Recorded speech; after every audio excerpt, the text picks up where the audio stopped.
ओ तू मजाक ते मखौल कीते सांझे गमां नूं वी तां वंड हीरीए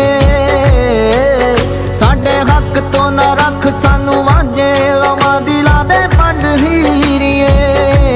ओ साडे हक तो ना रख सानू वांझे दुखां दिलां दे पंड हीरीए ओ दस केड़े वेले कम आऊ यारी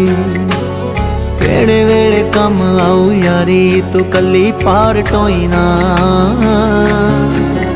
एहो जिंदगी नी आउंदी वारी वारी उदास एवें होई ना ओ अज खोल दे दिलां दी गल सारी नी सारी